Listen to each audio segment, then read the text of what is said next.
Alors bonjour et bienvenue à cette première édition du e-workshop Croisière Région Sud.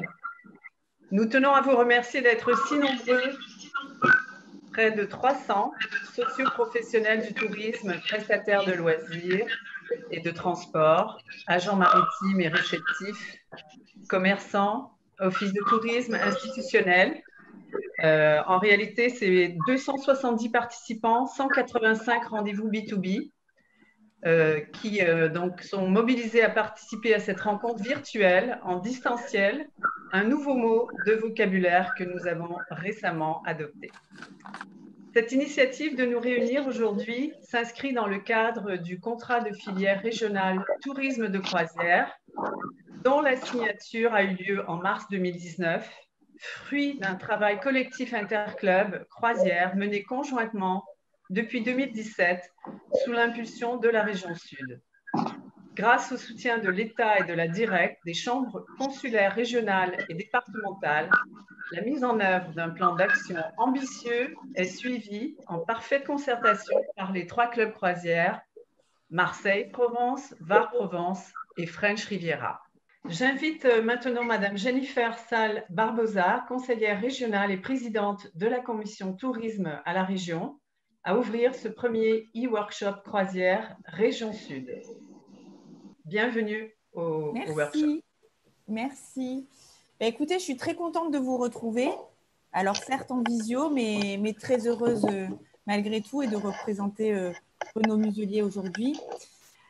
Alors, c'est important effectivement qu'on fasse ce workshop parce qu'on a lancé ce contrat de filière en mars 2019. Nous étions tous présents. Pourquoi un contrat de filière à la région? Pourquoi un contrat de filière dans le cadre du schéma régional de développement touristique? Tout simplement parce que nous avons décidé de doter chaque filière prioritaire, que nous avons considérée comme prioritaire, d'un contrat de filière destiné à accompagner la structuration et la croissance de cette filière. Quel est l'objectif des contrats de filière que nous avons mis en place au sein de la région? L'objectif, c'est une approche marketing pour répondre aux attentes des clientèles touristiques, une offre de produits thématiques et une mobilisation collective de tous les acteurs qui sont concernés pour favoriser les synergies et surtout pour pouvoir assurer une mise en marché notamment à l'international pour maximiser les retombées économiques sur notre territoire. Donc, nous en avons signé plusieurs des contrats de filière et le contrat de filière qui nous concerne aujourd'hui a été signé en mars 2019. Donc, c'est un contrat de filière qui regroupe à la fois la croisière maritime, mais également la croisière fluviale pour toute la région. Donc, il prévoit un plan d'action 2020-2021. Ça, c'était au départ, bien évidemment, sans parler de la crise que nous sommes en train de vivre. Donc, il visait véritablement à créer un écosystème positif, régional, favorable à l'accueil des croisiéristes dans notre région.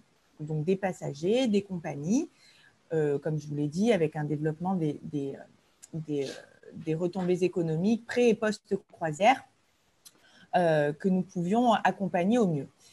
Aujourd'hui, il s'agit également d'un plan de reprise de l'activité suite à la crise que nous sommes en train de subir, que vous êtes en train de subir, puisque effectivement, il y a un arrêt en Méditerranée, comme dans le monde entier, de la croisière depuis mars 2020. Donc, aujourd'hui, ce plan d'action est porté par le club de la croisière Marseille-Provence et qui est copiloté par les 2 autres clubs de la croisière, donc sont French Riviera et Var-Provence. Et je salue tout le monde aujourd'hui pour leur présence et pour leur dynamisme au quotidien qu'ils mettent dans cette filière qui est très importante pour tout notre territoire. Nous avons des partenaires, donc nous avons 69 signataires de ce contrat de filière aujourd'hui. Nous avons des partenaires très importants, j'en citerai quelques-uns, Atout France, bien évidemment le CRT Sud Provence-Alpes-Côte d'Azur, le campus des métiers et des qualifications tourisme, hôtellerie, restauration, l'Agence de l'environnement et la maîtrise de l'énergie, qui sont donc des partenaires très importants dans cette démarche que nous sommes en train de de mener, de développer petit à petit depuis mars 2019. Donc, la région soutient cette dynamique et surtout la fédération de tous ces acteurs depuis la création de ce contrat de filière et a déjà mis plus de 400 000 euros depuis 2019 dans ce contrat de filière. Nous avons également mis et adopté avec Renaud Muselier un plan escale zéro fumée avec un budget de 30 millions d'euros qui ont ainsi été débloqués depuis plus d'un an, dont 20 millions d'euros pour brancher électriquement les navires de croisière en escale afin de réduire la pollution atmosphérique de 10%. Parce qu'on sait que c'est véritablement une problématique qui se pose et qui donne une image négative de la croisière. Mais vous travaillez sur ces sujets depuis le début et nous sommes très attentifs effectivement à ce que nous puissions donner une meilleure image de la croisière et faire en sorte que nous puissions réduire au maximum la pollution dans ce domaine. Donc, il y a eu, nous sommes donc depuis mars 2020, nous subissons cette pandémie. Depuis le début de cette pandémie et depuis le début du confinement en mars, nous avons fait des réunions quasi toutes les semaines, que ce soit tous ensemble, que ce soit avec le comité régional du tourisme, que ce soit avec le ministre en charge du tourisme pour faire un point d'étape, pour voir les possibilités, les évolutions, etc. Et donc, à la sortie du confinement, le CRT, avec ses partenaires, a mené une grosse campagne de communication. On a tous besoin du Sud afin de maintenir une activité touristique sur tout notre territoire pour favoriser effectivement le tourisme de proximité, mais faire en sorte que pendant la crise, nous puissions maintenir notre activité, pas du tout à la même échelle, bien évidemment, mais en tout cas que nous puissions continuer à exister et montrer que nous existons par le biais d'une grande campagne de promotion, notamment une campagne de promotion télévisée. Donc, aujourd'hui, c'est important que vous puissiez faire cet événement pour effectivement faire un point sur la situation, sur le secteur, pour préparer au mieux la reprise. Voilà, il y a de très nombreux participants aujourd'hui, donc c'est véritablement un moment important pour cette filière qui souffre aujourd'hui, qui souffre de cette pandémie comme d'autres secteurs, mais qui souffre particulièrement. Le tourisme de croisière aujourd'hui, ça représente 3 500 emplois à temps plein, environ 500 millions d'euros de retombées économiques. Alors ça, évidemment, on parle avant la crise Covid. Voilà, aujourd'hui, la croisière n'a pas redémarré depuis plus de 7 mois. C'est très compliqué. C'est très difficile, malgré la résistance, la résilience, il faut faire preuve de beaucoup de courage. Au niveau national, les données officielles font état aujourd'hui de 550 millions d'euros de chiffre d'affaires et de 1800 emplois en moins par tranche de 60 jours. Donc, c'est véritablement dramatique. La crise sanitaire et économique que nous vivons a entraîné dans le secteur de la croisière 2 milliards d'euros de pertes et la suppression de 6 300 emplois. Et la région représentant 45% des parts de marché dans l'Hexagone. Donc, c'est véritablement une crise que tout le secteur touristique vit au quotidien, plus particulièrement le monde de la croisière, qui pourtant fait preuve de dynamisme, de propositions très positives. Et donc, il y a un sentiment d'injustice aussi qui ressort un petit peu, et d'iniquité, qui ressort un petit peu de ce qui se passe aujourd'hui, parce que nous sommes confrontés aussi à une concurrence européenne qui ne vivent pas exactement la même chose que ce que nous vivons, qui n'ont pas forcément vécu la même chose à la sortie de notre confinement. Et donc, du coup, forcément, il y a une disparité entre ce qui se passe ailleurs et ce qui se passe chez nous. Et donc, c'est très compliqué à comprendre et à entendre. Donc, ce sentiment est amplifié parce qu'il y a une maîtrise depuis de nombreux mois de tests antigéniques par les compagnies de croisière qui ont permis de maintenir ces activités avec un haut niveau de sécurité sanitaire, dont les aéroports d'ailleurs s'inspirent aujourd'hui.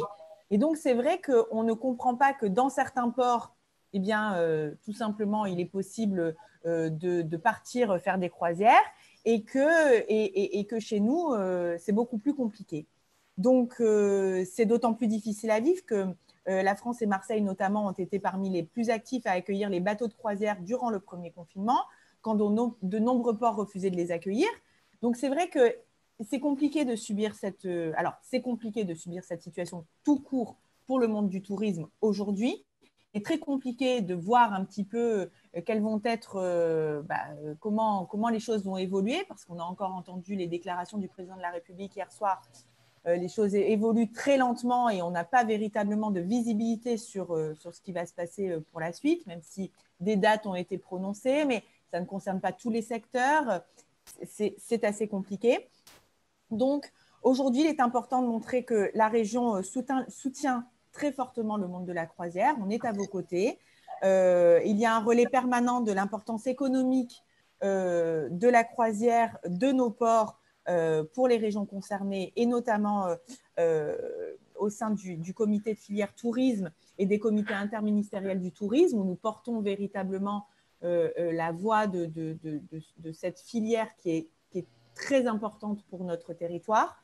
On relaie les messages, bien évidemment, que vous recevez également pour les faire remonter aux plus hautes instances par le biais notamment de notre président de région ou par le biais du président du comité régional du tourisme Sud Provence-Alpes-Côte d'Azur, François Decanson.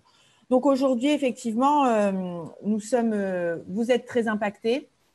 Il est très difficile de pouvoir voir comment les choses vont évoluer, mais c'est bien que vous fassiez ce workshop, c'est bien que vous le fassiez aussi aujourd'hui pour pouvoir discuter de ces sujets, pouvoir tout simplement préparer l'avenir, peut-être d'une façon un petit peu différente, peut-être pour montrer que nous sommes à la pointe sur certains sujets, notamment aussi tous les sujets qui concernent les ports propres, la croisière propre, etc. Et de réfléchir à ces sujets pour montrer que tout simplement, peut-être, on aura des atouts supplémentaires à faire valoir quand on pourra remettre, bien évidemment, l'activité en route. Voilà, je ne serai pas plus longue. Je voulais simplement évoquer ces sujets avec vous qui sont très préoccupants, qui nous préoccupent tous, bien évidemment. Parce que le secteur de la croisière, ce n'est pas simplement les ports, ce n'est pas simplement les croisiéristes, c'est tout un écosystème autour. Ce sont des hôteliers, ce sont des restaurateurs, ce sont des emplois directs, indirects. Et aujourd'hui, il y a une très grande incertitude par rapport à l'avenir, et donc des questions qui se posent. Donc, bien évidemment, la région est à vos côtés depuis le début et continuera de vous soutenir parce que pour nous, c'est une filière prioritaire, c'est une filière importante. Et donc, bien évidemment, nous vous soutenons et nous vous soutiendrons encore demain. Voilà, je vous remercie. J'ai le plaisir de vous présenter nos intervenants à cette première conférence qui vise à partager avec vous les actions des 3 clubs croisières depuis le début de la pandémie Covid-19. Jean-François Suat, président du club croisière Marseille-Provence depuis 2015, pilote maritime de métier et président du conseil de développement du Grand Port maritime de Marseille. Laurence Cananzi, vice-présidente de la CCI du Var et présidente du club croisière Var-Provence Cruise Club, gestionnaire d'un établissement hôtelier, élu à l'Agence de développement touristique du Var. Et Michel Chevillon, vice-président tourisme à la CCI Côte d'Azur, président du club croisière French Riviera Côte d'Azur, directeur d'établissement dans le secteur de l'hôtellerie, de luxe et du tourisme. Bienvenue à vous 3, Jean-François, Laurence, Michel. Bonjour. Bonjour. Est-ce que, Jean-François, je vais tout d'abord m'adresser à toi pour ta vision holistique de l'activité. Est-ce que tu veux commenter un peu de cette introduction très complète par rapport à ce qui nous occupe aujourd'hui? Le problème, c'est que j'ai plus rien à rajouter. Non, bravo pour cette analyse parce qu'elle est très complète, effectivement, et elle a aussi un sens politique, à l'évidence. Et donc, je vais essayer de rajouter beaucoup de choses, mais Jennifer a parfaitement résumé notre situation. Vous faites un peu de frustration parce que bon, c'est assez amusant de voir qu'aujourd'hui, nos amis de la montagne vont à peu près vivre ce que l'on vit avec la croisière depuis cet été, c'est-à-dire de voir des Français partir en Suisse, en Italie ou en Allemagne, remplir des restaurants et des stations de ski. Et voilà, j'imagine qu'ils vont, ils vont goûter aux mêmes frustrations que nous. Donc, une fois qu'on a dit ça, bon, on va pas revenir on va revenir sur l'histoire, parce que si tu souhaites, mais merci beaucoup à la région, surtout parce que c'est un partenaire d'une grande fiabilité, d'une grande efficacité. Vous l'avez vu dans la crise, parce qu'on peut soutenir les gens moralement, mais aussi, j'aime bien les choses concrètes, hein, vous l'imaginez. Donc, il y a au moins, parce que notre filière, en plus, qui est assez terrible, c'est qu'aujourd'hui, il y a beaucoup de gens. Il y a un grand suivi, par exemple, des guides conférenciers par le CRT. Il y a quand même des gens qui passent à travers la raquette, comme on dit, c'est un mot qui est beaucoup utilisé, galvaudé sans doute, mais c'est une réalité pour et beaucoup d'entreprises qui n'ont pas le soutien parce qu'elles sont dans le tourisme en général et dans la croisière en particulier, et parce que c'est une petite ou une grande partie de leur activité, mais il faut avoir perdu 85% de son chiffre d'affaires, par exemple, ce n'est pas le cas de tout le monde. Et donc, on rentre dans une... Voilà, donc la région fait des choses concrètes, l'État aussi, évidemment, mais on est dans un secteur qui est très transverse, qui est le tourisme, déjà, vous avez vu, tout le monde commence à réaliser qu'on est à 10% du PIB, à 11, 12, et le ministère du Tourisme n'existe, ou le secrétariat d'État, que depuis deux mandatures présidentielles. Donc, voilà, on est dans... Moi, je l'ai élargi tout ça au loisir. Hein, donc, le loisir, quand on le pèse en France, on est peut-être à 30% du PIB, hein, si on rajoute la culture, le sport, l'événementiel. Et c'est tout ça qui n'est non plus à genoux maintenant, qui est dans une situation dramatique. On le voit avec les restaurants et autres, mais il y a des gens qui meurent en silence, quoi, beaucoup plus. Donc nous aussi.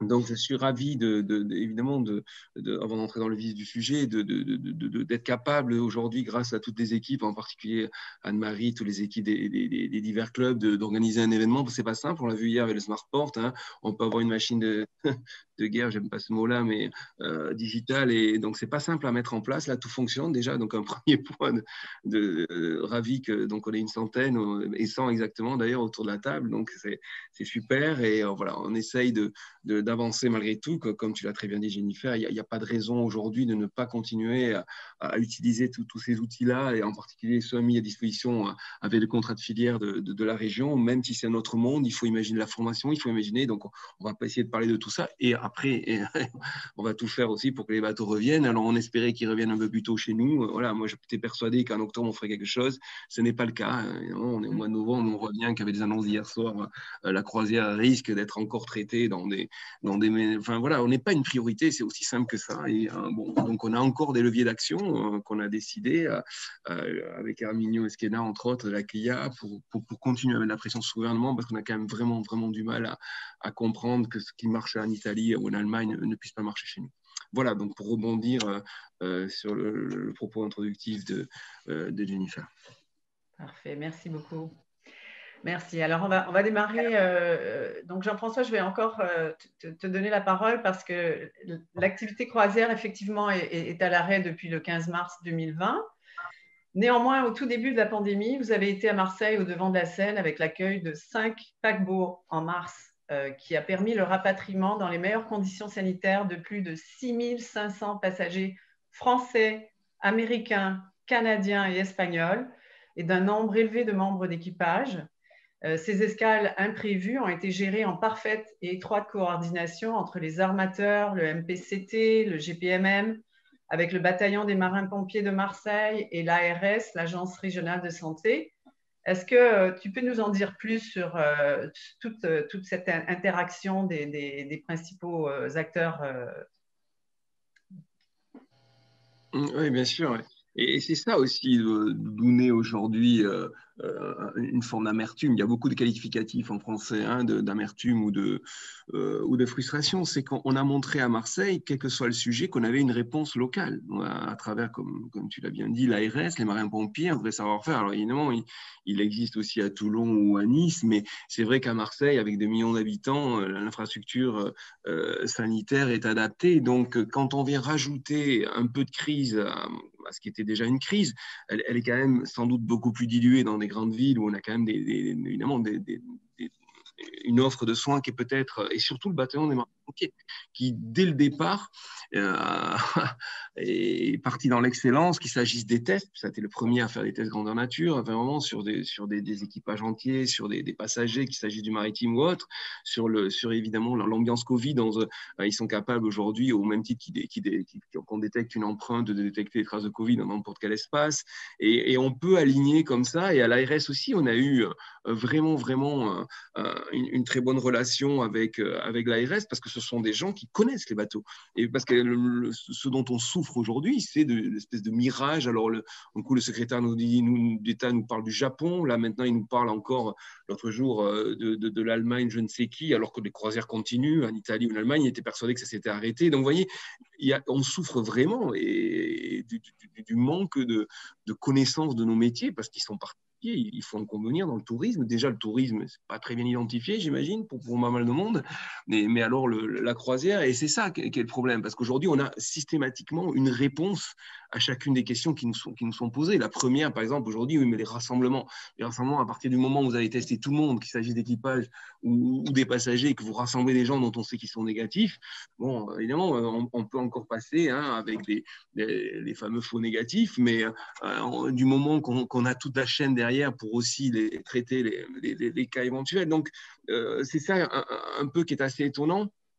C'est qu'il y a encore des ferries qui arrivent aujourd'hui, par exemple, de Tunisie. Il y en aura un ce matin à Marseille. Tout le monde va tester en débarquant. On sait faire sur certains sujets, et que sur la croisière, on ne sait pas trop pourquoi, on ne peut pas faire. Donc, alors on a fait quand même, puisque on a rapatrié, et c'était au moins à titre moral, une grande satisfaction de savoir que des Américains, comme tu l'as très bien dit, sincèrement, parmi ces 6500 personnes, certaines seraient décédées. On avait affaire à un public, on le sait, dans cette période de l'année, relativement âgé, donc qui était dont on ne savait pas comment il aurait été hospitalisé derrière dans la crise qui commençait à être un peu paroxystique. Enfin, à ce moment-là, c'était quand même la mi-mars et la fin mars, il y avait du monde dans les hôpitaux, les courbes, tout était d'une grande violence là aussi. Donc, et sans connaissance et malgré tout, donc avec ce niveau de crise-là, les services de l'État, que je remercie systématiquement, évidemment, ont été particulièrement performants et en confiance en plus. Vous voyez, c'est qu'on a toujours eu cette forme de transparence, etc., entre la capitainerie du port, évidemment, les services portuaires, tout le monde s'est mis au diapason. Et malgré ça, quand on a commencé à discuter à partir vraiment du mois de juin, juillet de la reprise, ça n'a pas servi à grand-chose. Il faut reconnaître que ce savoir-faire, et bon, alors évidemment, Ponant a repris, et tant mieux, et a montré à tout le monde. Et on a une explication aussi. Le Jacques Cartier, il y a eu des soucis, mais parce qu'on l'a un peu bloqué en Italie, sans doute pour des raisons de compétition. Et bien après, on a ramené tout le monde, et voilà, et on traite les gens, il n'y a pas de souci particulier. Donc, malgré tout ça, on n'est pas rentré, et c'est là, Mignon, on parlera sans doute, Skena tout à l'heure, on n'est jamais. Voilà, on n'est jamais rentré dans une discussion comme les autres au niveau de la fameuse cellule de déconfinement, où on aurait aimé arriver avec nos arguments. À chaque fois, on nous a un peu baladé, sans être évidemment, je ne suis pas quelqu'un qui crie, mais c'est vrai que c'est frustrant, quoi. Je comprends la situation de certains, parce qu'on n'a jamais eu vraiment de réponse, alors qu'on nous laissait croire qu'on aurait une réponse, et pour gagner du temps, parce qu'on n'était pas une priorité, parce qu'on considère qu'un rassemblement c'est dangereux, mais un rassemblement, s'il est correct et bien géré, aujourd'hui, on sait très bien que ça peut se faire, quoi. Voilà. Donc, on est prêt pour la reprise. Alors, pour autant, donc, je voudrais m'interroger, Michel, le premier déconfinement en juin, avec le maintien de la fermeture des frontières, a effectivement autorisé la relance de l'activité croisière en France pour des paquebots dont la jauge a été fixée à 250 passagers par décret le 11 juillet, ce qui a permis à la compagnie du Ponant et à Croisiers Europe de proposer des itinéraires hexagonaux en région sud et vers la Corse au départ de Nice. Michel, que peut-on tirer justement de cette expérience avec Ponant et Croisiers Europe? Alors d'abord, je voudrais saluer tout le monde. Bonjour Jennifer, ça fait longtemps que nous nous sommes rencontrés, mais je vois que tu es toujours aussi opérationnel et je m'en réjouis. Donc effectivement, sur cette expérience, bien sûr très, très mitigée, parce que en juillet, bien que je dirais nous repartions un petit peu en termes de business, nous étions quand même dans une logique assez limitée en termes d'opportunités d'ouverture de frontières, et surtout un manque très important de cette clientèle à haute contribution, notamment américaine, qui vient par, si vous voulez, le biais de l'aérien qui est très important sur notre destination. Si vous me permettrez, je voudrais replacer dans le contexte un petit peu global de la Côte d'Azur et quelques chiffres. Hein. L'aéroport de Nice-Côte d'Azur et le chiffre d'affaires de ce que nous réalise globalement avant de revenir sur cette question croisière. Donc, le tourisme sur la Côte d'Azur, c'est 18% du PIB. Donc, vous voyez, c'est pratiquement le double, voire un peu plus du double de ce que ça représente en France. C'est, je dirais, 10 milliards de chiffre d'affaires de consommation. C'est 150 000 emplois directs et 75 000 indirects. C'est véritablement une manne qui aujourd'hui nous a fait défaut pendant toute cette période-là. Et je crois qu'il est très important aujourd'hui, surtout de se dire que malgré tout, les choses à un moment donné sont reparties. Alors, qu'est-ce que ça a été cette expérience? La première, bien sûr, c'était d'avoir à nouveau des bateaux qui accostent, principalement sur Nice, puisque globalement, vous savez, sur la Côte d'Azur, on est un petit peu en dessous, bien sûr, des chiffres que vous accueillez à Marseille et notamment, je dirais, on est à peu près, on était l'année précédente à un montant d'environ 700 000 croisiéristes, on est passé à 5 000, donc je ne ferai aucun commentaire là-dessus, les chiffres sont anecdotiques.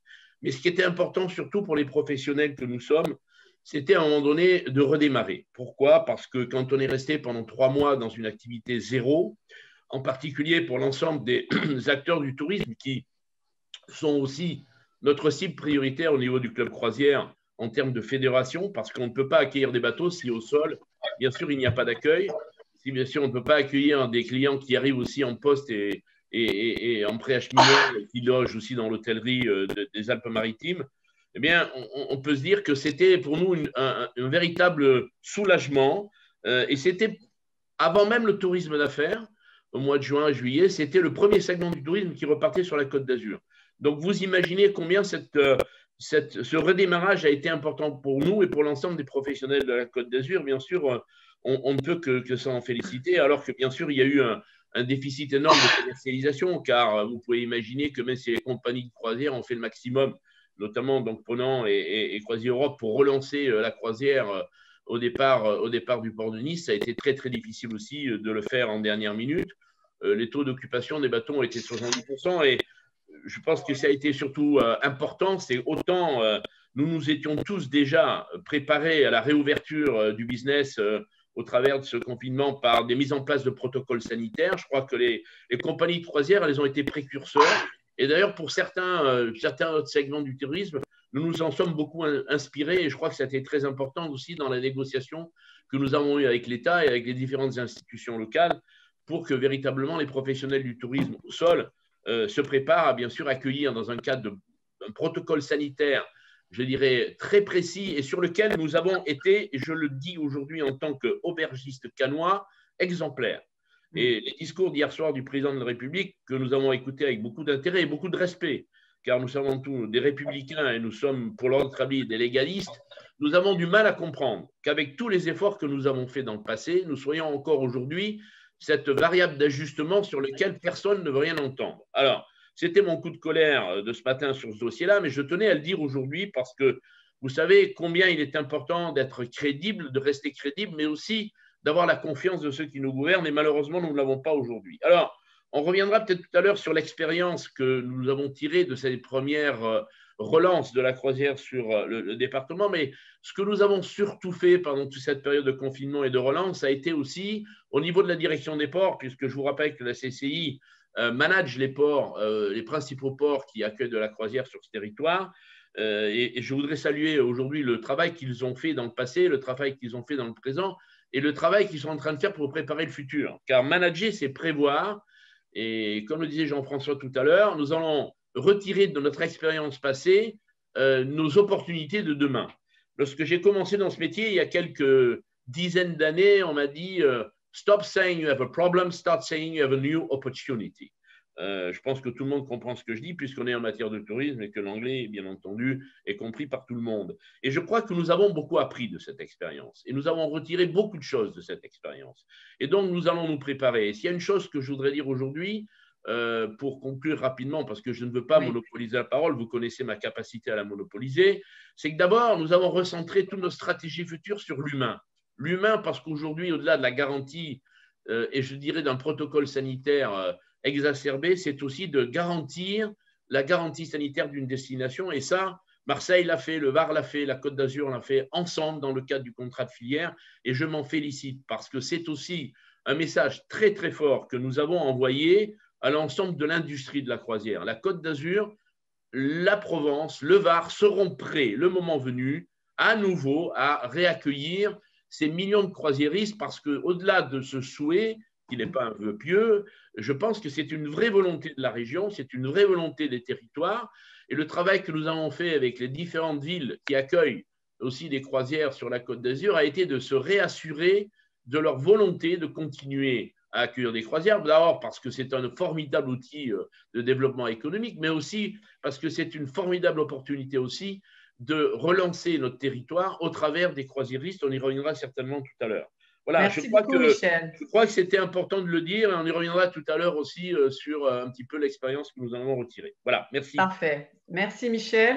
Effectivement, on évoque l'importance de ce secteur d'activité en termes de poids économique et ça représente quand même 430 millions d'euros pour, enfin on a dit 500 parce que effectivement les chiffres, la croissance a fait en sorte que les retombées économiques ont augmenté. Qui sont les bénéficiaires de cette activité, Laurence? Est-ce que tu peux nous en dire plus, s'il te plaît? Bonjour à tous. Alors juste un petit préambule aussi. Merci à Jennifer. Je sais qu'elle est présente au niveau de la région pour nous défendre et pour porter haut et fort nos inquiétudes. Aujourd'hui, c'est vrai que la croisière, elle irrigue pas que les ports dans lesquels les bateaux arrivent, on le sait tous, elle irrigue le territoire dans son entier. Et le fait, cet arrêt brutal, je dirais que dans la question qui sont les bénéficiaires de cette activité, je dirais plutôt aujourd'hui qui sont les perdants du fait qu'en effet, ce secteur-là ne soit pas encore compris, écouté, que ce soit la croisière en particulier ou le tourisme en général. On a un problème de reconnaissance. Alors, les petits commerces ont été entendus puisqu'a priori, sur cette partie-là, en effet, à partir de samedi, on va pouvoir repartir et ça, c'est la bonne nouvelle. Par contre, je dirais juste un chiffre aujourd'hui, c'est que on sait que la dépense moyenne des passagers, c'est 36 euros pour en transit et 52 euros pour les embarquants. Ce sont des petits chiffres, mais aujourd'hui, quand on sait qu'on attendait pratiquement 2,8 millions de passagers et qu'on en a eu 156 000, on voit à quel point, et je pense que malheureusement des chiffres, on en parle, mais c'est aujourd'hui peut-être aussi ce discours-là qu'il faut porter là-haut à Paris, c'est que les petits commerces, on a beau les défendre, si on tue la croisière aujourd'hui, ou si tout le monde ne l'aide pas à se relever, c'est tout un secteur de l'économie qui va être impacté. Et c'est là où on a un vrai souci aujourd'hui. 150 000 passagers au lieu de 2,8 millions pour un débarquement dans les commerces, on voit à peu près ce que ça peut représenter. Alors, qui est bénéficiaire? Je vais essayer de garder un aspect positif à la question. C'est évidemment toute la partie commerce. 3/4 des dépenses sont faites ou de la restauration. Là aussi, sujet clos, jusqu'au 15 janvier, on n'en parle pas. Je ne mets pas en doute les mesures sanitaires qui sont prises. On est au point de départ d'une crise. Le point de départ de tout ça reste quand même la crise sanitaire. Il est évident que là-dessus, ça ne discute pas. C'est la mise en forme et l'écoute qu'on peut en avoir, en effet, qui peut, à un moment donné, être vraiment préjudiciable si ce n'est pas entendu. Et croyez-moi, pour les participants qui sont là, les 3 présidents des clubs croisières que nous sommes, ainsi que Jennifer au niveau de la région, nous portons quotidiennement haut et fort ces problématiques-là et nous essayons de faire bouger les lignes. Ce n'est pas facile, mais on s'y emploie. Les professionnels, évidemment, sont impactés. Les professionnels de tout le secteur de la tourisme, les agents maritimes, les tour opérateurs, les réceptifs, les pilotes, les lamaneurs, les agents portuaires, les transporteurs, l'industrie à Marseille avec la problématique aussi de la réparation navale. Donc, toute cette partie-là est forcément, je dirais, bénéficiaire et en même temps donc grandement impactée par cette problématique. Sur la partie, en effet, alors nous avons quand même des actions, vous connaissez tous la démarche Cruise Friendly que nous mettons en place et qui est encore une fois, j'axe beaucoup sur les commerces parce que c'est aujourd'hui commerce et restauration qui sont aujourd'hui les bénéficiaires ainsi que les territoires et pas uniquement la bande littorale. Cruise Friendly qui est quand même une démarche vis-à-vis des commerces où en effet là aussi encore des protocoles sanitaires sont mis en avant, sont mis en place et où on ne pourra pas nous enlever le fait qu'on était presque précurseur en effet dans ce domaine-là grâce au secteur de la croisière. Donc voilà, on attend avec une impatience non dissimulée un retour rapide et massif des croisiéristes. Et on en parlera tout à l'heure aussi avec l'acceptabilité au niveau du territoire, mais c'est aujourd'hui la preuve, et la preuve du fait que nous soyons aussi nombreux aujourd'hui, que c'est un vrai secteur et que c'est un vrai secteur porteur. Voilà. Je pourrais en effet discuter plus longtemps, mais je vais laisser ce privilège aux autres participants également pour échanger. Merci beaucoup, Laurence. Je m'adresse à tous les participants. N'hésitez pas à poser vos questions, puisqu'il y aura une séance de questions-réponses à la toute fin de la conférence. Jean-François, je reviens vers toi. On a parlé des protocoles sanitaires solides qui ont été mis en place à la fois par les armateurs, par les ports, les terminaux, les sites. Pour autant, avec cette deuxième vague en cours, les autorités gouvernementales redoutent la saturation des hôpitaux et la capacité d'accueil en réanimation, raison pour laquelle le feu vert tarde à venir pour la reprise de l'activité croisière, avec la crainte de devoir gérer des cas de Covid à transférer à terre. Quelles actions ont été menées par les clubs croisières pendant toute cette période de pandémie pour sensibiliser justement les autorités gouvernementales en faveur d'une reprise progressive et durable de l'activité croisière? Alors juste un mot, malheureusement, je m'étais réjoui un peu trop pour la qualité technique, puisqu'on a un problème de licence, et c'est pour ça qu'on est tout le temps bloqué à 100. En fait, bon, il y a plein de gens qui ne peuvent pas se connecter, on est en train d'essayer de résoudre le problème. Donc, si vous avez des gens qui vous contactent, dites-leur que c'est une question de minutes. En fait, on a une licence pour 1000, mais ils ont considéré que c'était une réunion et pas une conférence, donc ils nous bloquent à 100. Vous voyez, les plaisirs de Zoom et autres. Donc, on découvre malheureusement le sujet. Bon, voilà. Donc, si vous pouvez donner l'information à ceux qui n'arrivent pas à se connecter, on leur envoie un SMS et on devrait résoudre le problème dans quelques minutes. Pour ce qui est de ta question, on a beaucoup travaillé et on a eu beaucoup de réunions et on n'a jamais progresser. C'est d'autant plus terrible. Donc, aujourd'hui, je ne te cache pas qu'on vise plutôt l'Élysée que tout le reste, puisqu'on a tout essayé, le Premier ministre, on a beaucoup d'infos quand même entre le cluster maritime, on participe à le ministère des Transports, le ministère de la Mer. On a beaucoup de contacts avec tout le monde et tout le monde nous renvoie un peu en nous disant mais oui, il n'y a pas de raison. Mais bon, le résultat, il est là. C'est qu'aujourd'hui, la cellule de déconfinement fonctionne entre Monsieur le maire et Monsieur Véran, qui s'envoient qui jouent au ping-pong, et de temps en temps, donc Monsieur Castex ne semble rien dire depuis qu'il est là, et par contre Monsieur Macron, en fonction de ses notes et peut-être ses convictions, il lève le doigt ou pas. Donc notre idée du jour, c'est maintenant d'aller là et de trouver une solution, parce que c'est vrai que quand on parle par exemple des 160 000 emplois saisonniers de la montagne, nous, quand on arrive avec 3500 ou 4000 emplois, c'est plus difficile, quoi. Il faut être réaliste. Pour autant, ils ne sont pas négligés. Pour autant, il y a aussi, quand on étend, évidemment, la réparation navale, les chantiers navals de Saint-Nazaire, dont on sait tous qu'ils ont le premier voyage de M. Macron, notre président, quand il a été élu président, donc la première sortie, elle s'est faite à Saint-Nazaire pour l'inauguration d'un bateau de MSC. On peut considérer quand même qu'il connaît nos sujets. Donc voilà, tout ce qu'on a fait aujourd'hui, ce serait long à résumer. On a beaucoup fait, tous les trois, avec les trois clubs, avec le fameux Cruise Lab, puisqu'on est dans le comité de filière du tourisme, qui devait normalement annoncer beaucoup de choses pour le mois de décembre. On a une réunion hebdomadaire avec le ministre, donc on ne peut pas se plaindre de l'écoute. À chaque fois, on intervient.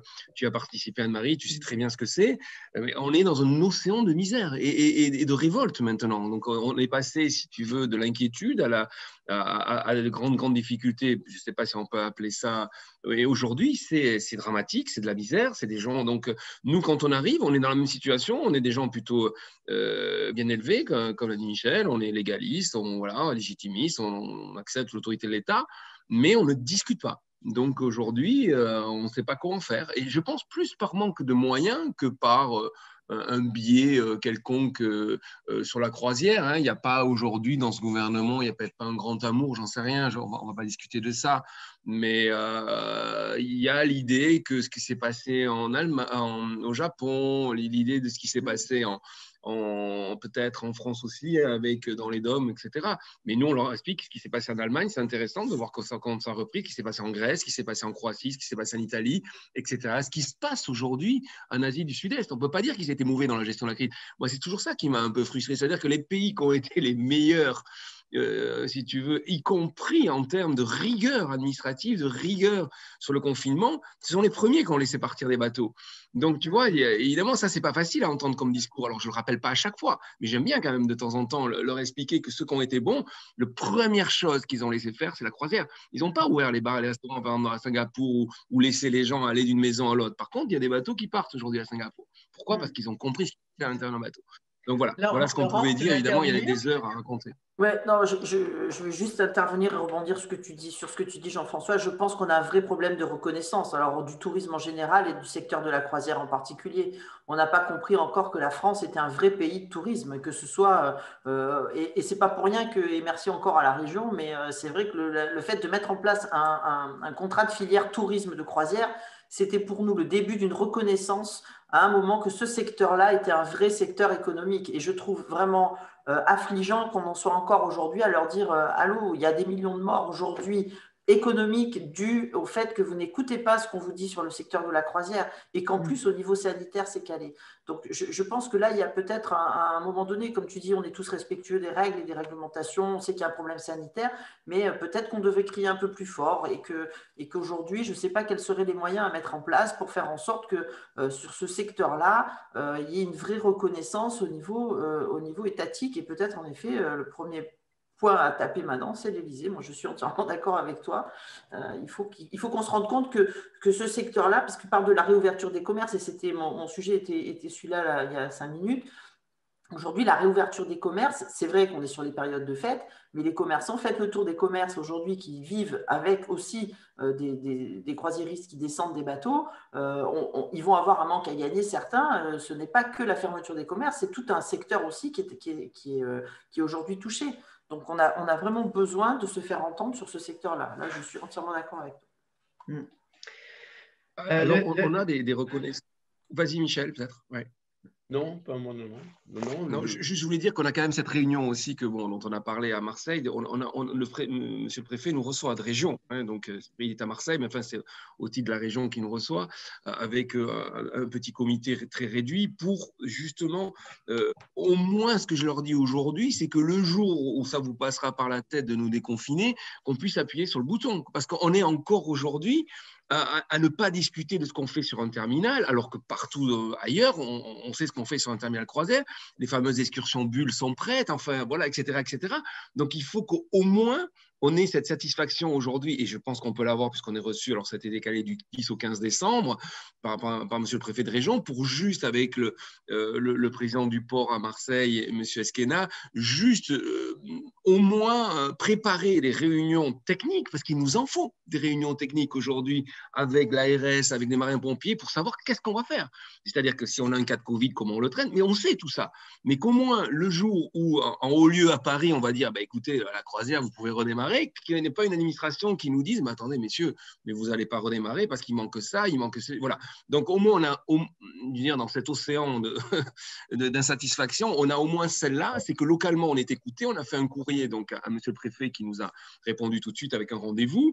Et après, évidemment, je ne te cache pas qu'on va faire un courrier à monsieur Macron en espérant que, effectivement, parmi les gens qui le côtoient, on puisse avoir, et monsieur le maire surtout, hein, donc le ministre de l'économie qui a cette sensibilité-là, évidemment, des chantiers navals et de tout ce qui se passe autour, puisse nous soutenir à un moment en disant, voilà, on les a rencontrés ou on connaît le sujet.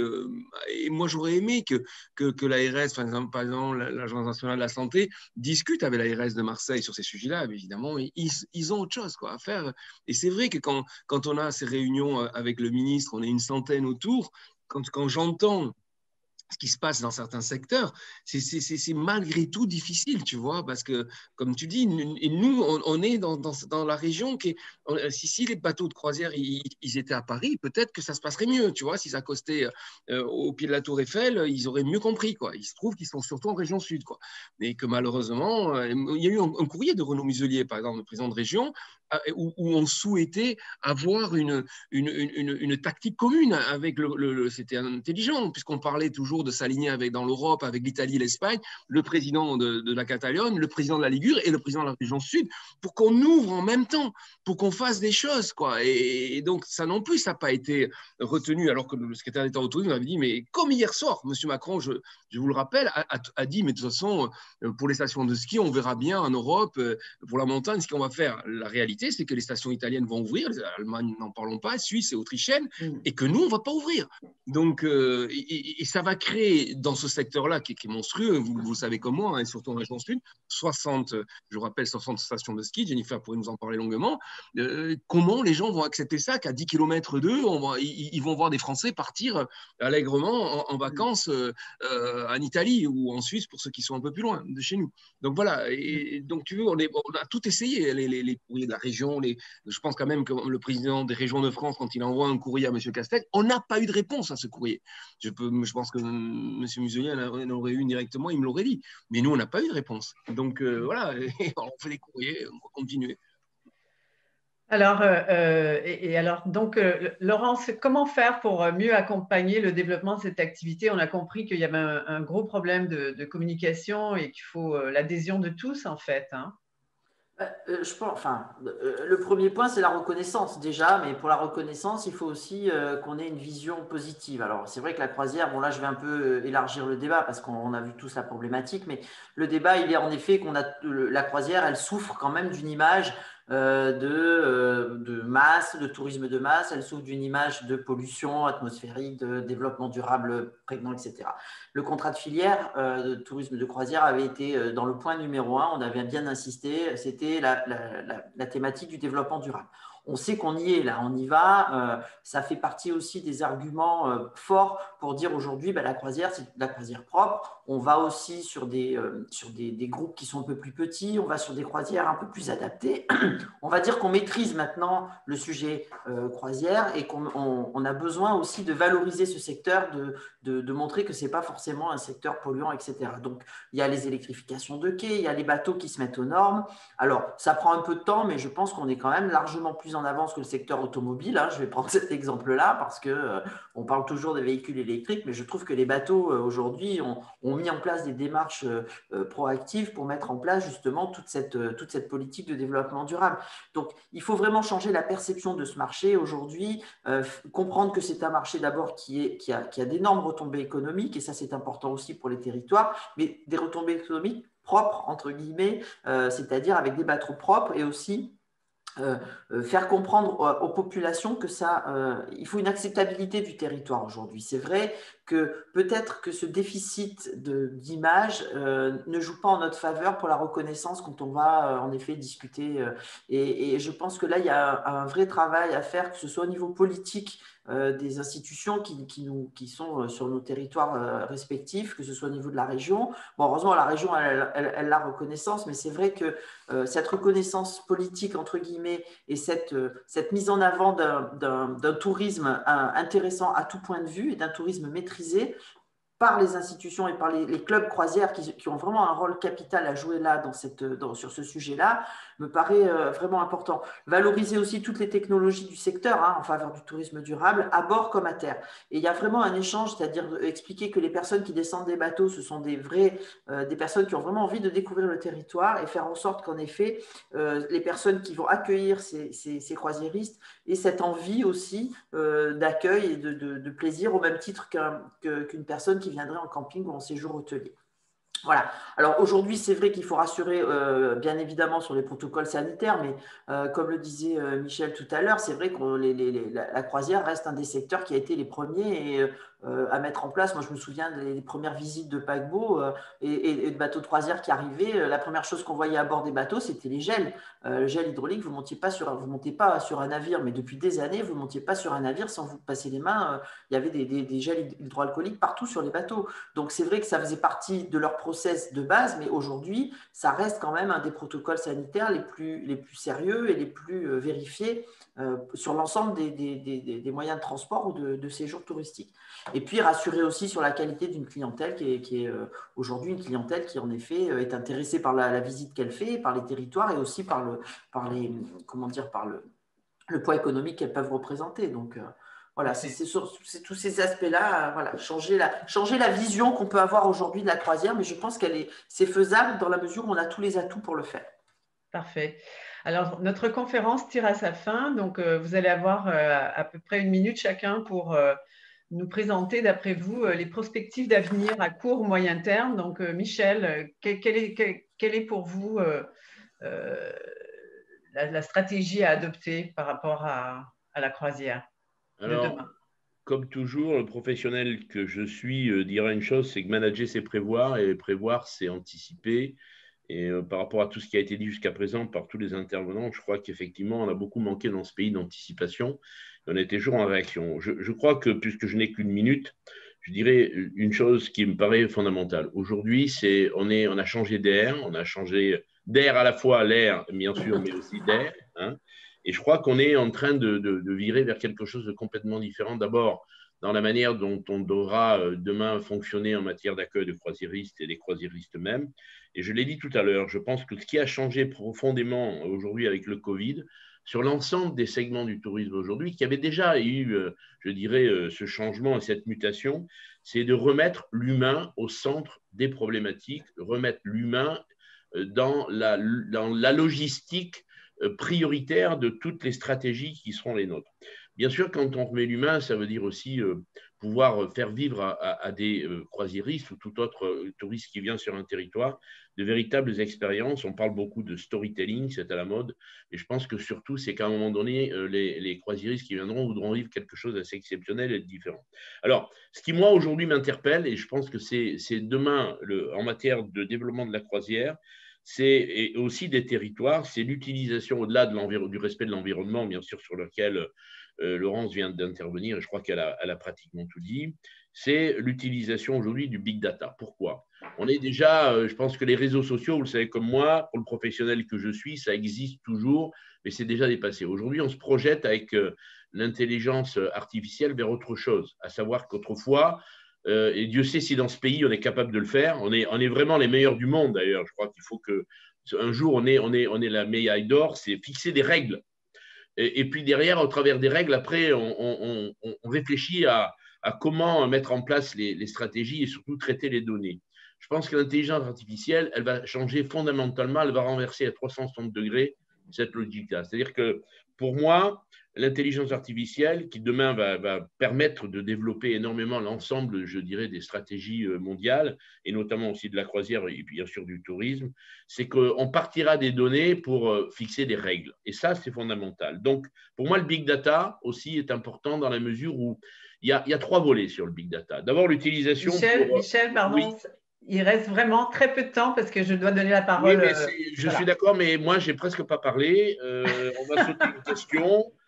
Donc, je tiens quand même, s'il a terminé rapidement, parce que oui. Je suis monopolisé depuis ce matin, depuis hier, sur cette audition. Et donc, c'est l'expérience client sur laquelle le big data, bien sûr, va être très important lorsque lui-même sera, je dirais, en préparation de sa croisière, mais aussi sur le bateau.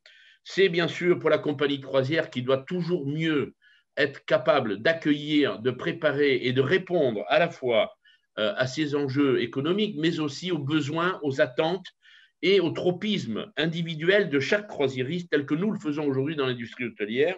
Et puis surtout, c'est le territoire. Il est quand même dommage. Il faut arrêter la naïveté que nous avons dans ce pays avec des règles. Je pense notamment à RGPD. Je dis, je suis un légaliste, mais je suis aussi capable de regarder ce que font les autres. Et aujourd'hui, le territoire, il a besoin de développer aussi sa capacité en termes de développement économique. Et donc, je pense que le big data, il faudra qu'on soit capable de le capter, il faut qu'on soit capable de l'utiliser à bon escient et qu'on soit capable aussi de l'utiliser pour qu'on puisse fidéliser ces croisiéristes et qu'ils soient demain des clients qui reviennent, des clients fidèles. En fait, trouver une loyauté. Beaucoup de destinations le font. Je conclurai en disant que j'ai eu la chance, comme un certain nombre de personnes aujourd'hui présentes, de faire des croisières. Et à chaque fois que j'ai fait des croisières, j'ai été, suite à cette croisière, relancé. Avez-vous apprécié cette croisière? Est-ce que vous pensez revenir à la Barbade? Est-ce que vous pensez revenir aux îles Vierges? Est-ce que vous pensez revenir en Jamaïque? Eh bien, à chaque fois, j'ai été interpellé, on m'a fait du push mail, on m'a envoyé des courriers. C'est bizarre parce que j'avais le sentiment quelque part que je n'avais pas donné mes coordonnées. Mais mes coordonnées, elles ont été captées d'une manière ou d'une autre. Et je crois que ça, le territoire aujourd'hui de la Provence, Côte d'Azur et du Var ne l'utilise pas, ce potentiel-là. Et je pense qu'il faudra l'utiliser parce que c'est là où on fera comprendre à nos dirigeants, à nos institutions, que tout ça, c'est aussi un formidable, je dirais, outil de développement en matière économique pour nos territoires. Voilà, je suis désolé, j'ai un peu dépassé, mais comme je n'avais presque rien dit jusqu'à présent, je me suis un petit peu lâché. Merci à tous. Merci Michel, merci. Laurence, en 2 mots, s'il te plaît.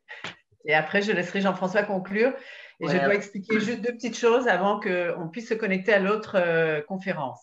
En 2 mots, je vais être très rapide. Je vais dire qu'aujourd'hui, le tourisme, il est dans un secteur qui est compliqué. Et c'est vrai qu'il y a la résilience est un mot, je pense, qui va aller bien dans ce qu'on fait aujourd'hui. Il y a tellement d'acteurs et il y a tellement d'expériences, il y a tellement de différents domaines sur lesquels le tourisme aujourd'hui s'appuie, notamment sur la croisière, que je pense que notre force sera justement dans cette force qu'on a de s'adapter à chaque fois aux situations nouvelles, que ce soit toutes les problématiques auxquelles on a pu faire face, à chaque fois on s'est relevé. Donc je voudrais avoir une vision d'espoir sur la suite en disant qu'on ne peut que réussir la reprise de la croisière et de nos actions futures. Voilà, c'est important. Merci. Gardons l'espoir. Merci beaucoup Laurence. Et le mot de la fin, Jean-François? Je vais le laisser à Michel, je ne veux pas perdre un ami, moi. Non, j'ai tout dit. J'ai dit ce que j'avais à dire, Jean-François. J'étais rapide, hein, moi j'ai fait vite. Hein.